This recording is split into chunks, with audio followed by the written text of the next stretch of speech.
les secondes 9, bienvenue pour cette deuxième émission du travail à la maison. J'espère que tout se passe bien. Est-ce que tout se passe bien? Ah, ça va. Super. Alors, on va tout de suite commencer par quelques petits calculs. Vous prenez comme d'habitude votre cahier d'exercice, votre stylo, vous allez mettre pause et vous allez me faire ces 5 calculs là, sans calculatrice. Je vous retrouve juste après. Allez, pause. Maintenant, je corrige. L'identité remarquable, c'est a carré moins 2ab plus b au carré. Ça va donc me donner 3x au carré moins 2 fois 3x fois 5 plus 5 au carré. Et ça me donne 9x au carré, 2 fois 3, 6, 6 fois 5, 30, moins 30x plus 25. Donc l'erreur la plus fréquente, c'est de mettre des moins là où il n'en faut pas. Le moins qui est ici, on le retrouve ici et donc là. Et c'est tout. Il n'est pas ailleurs, il est que là. Pour la deuxième, c'est tout simplement de la distributivité classique. Donc on fait 2x fois 3x plus 2x fois 3 et on obtient 6x au carré plus 6x. On continue avec x moins 3 fois x plus 3. Alors je préfère que vous utilisiez l'identité remarquable et pas que vous fassiez la double distributivité. Parce que l'identité remarquable, c'est un raccourci. Or, c'est la première qu'on a vue, c'est a moins b facteur de a plus b égale a carré moins b carré. Ce qui nous donne x au carré moins 9. Je passe aux deux factorisations, et donc il y en a une qui se fait à l'ancienne avec un facteur commun, c'est 3x fois x moins 2 fois x. Le facteur commun est donc x, je le mets en facteur et il me reste 3x moins 2.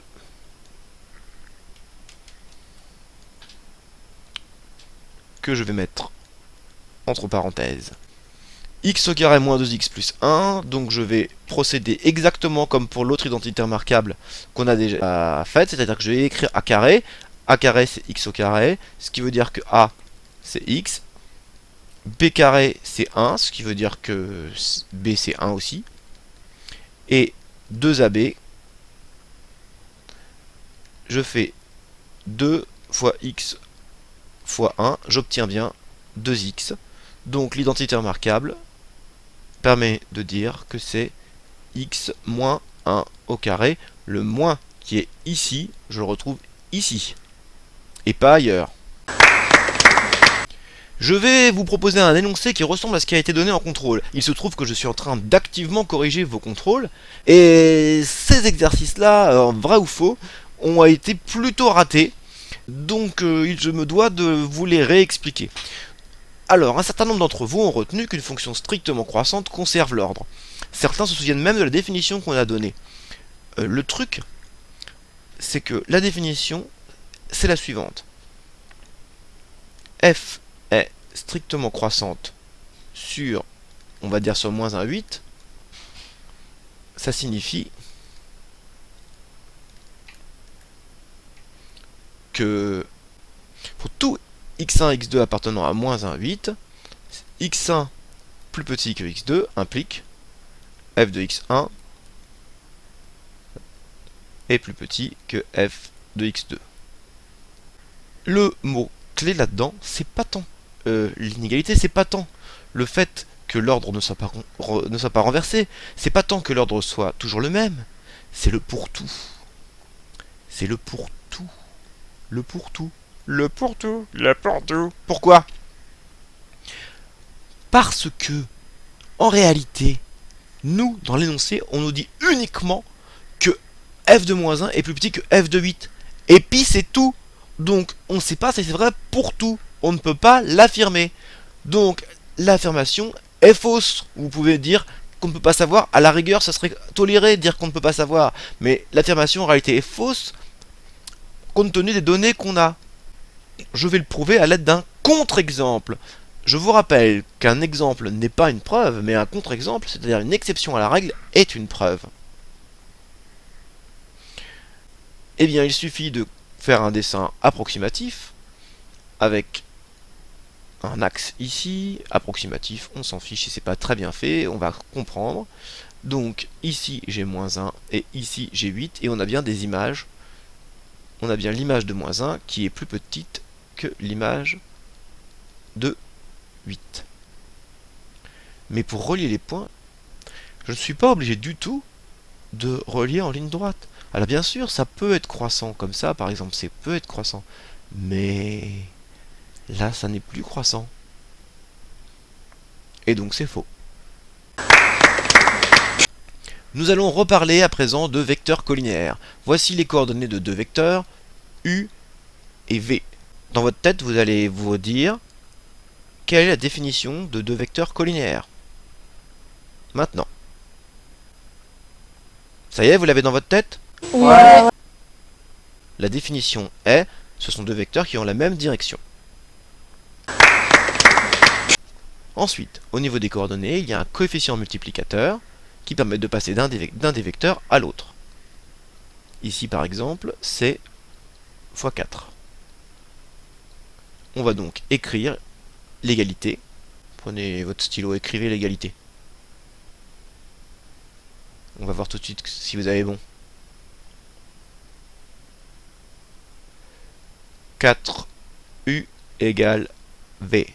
Tu as écrit ça? C'est gagné!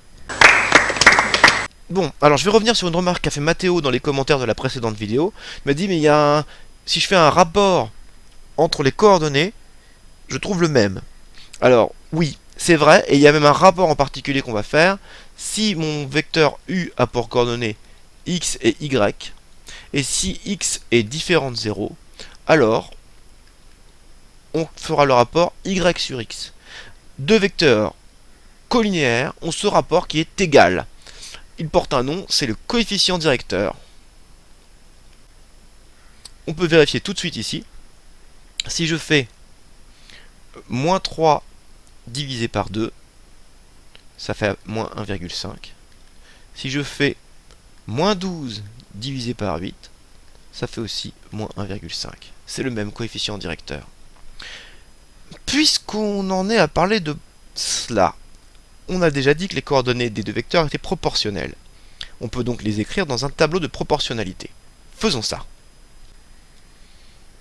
Si j'inscris les coordonnées des vecteurs dans un tableau, c'est un tableau de proportionnalité, pour lequel le produit en croix est vérifié. Eh bien, si on fait l'opération suivante, 8 fois -3, moins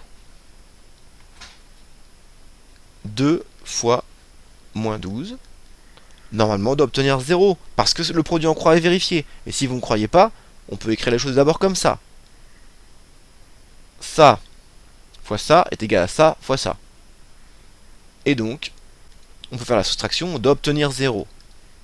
8 fois -3, -24, moins 2 fois -12, ça fait plus 24, ça fait 0.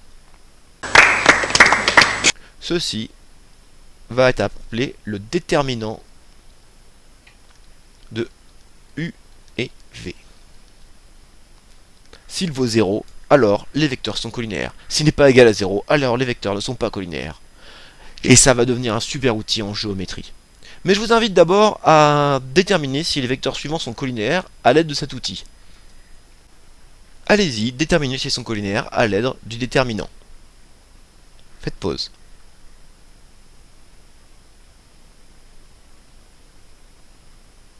Vous êtes prêts? Ouais. Vous avez fait les calculs? Ouais. Allez, c'est parti. On calcule d'abord le déterminant. Alors ça se notera comme ça, det.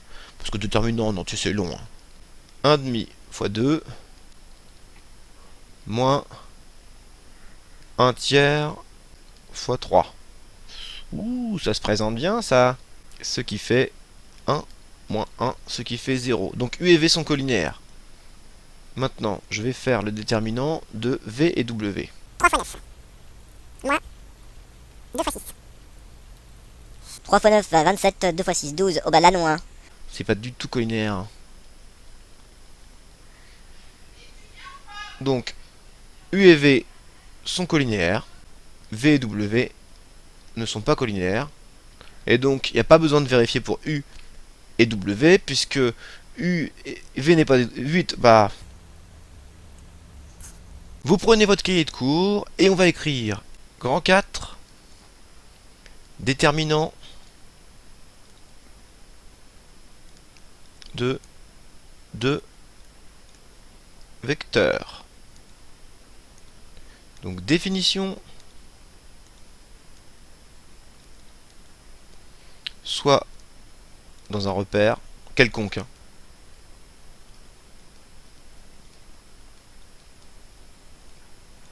Deux vecteurs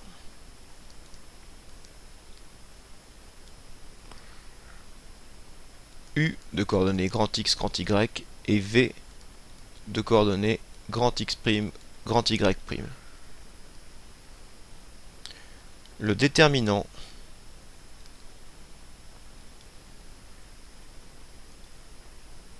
de UV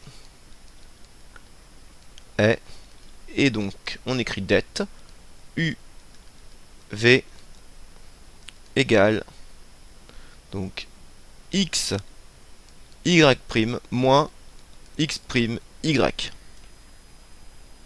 Une sorte de produit en croix. Propriété. U et V sont colinéaires si et seulement si déterminant de U et de V égale 0. Voilà, il ne me reste plus qu'à vous donner rendez-vous lundi.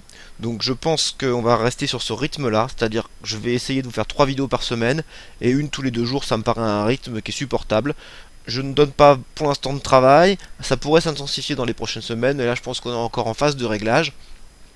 Et donc j'espère juste que ça va bien, que vous supportez pas trop mal le confinement.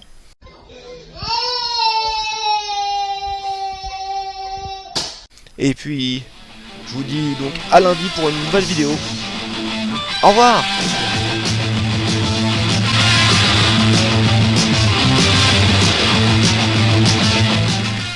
Moins 3 fois 8 égale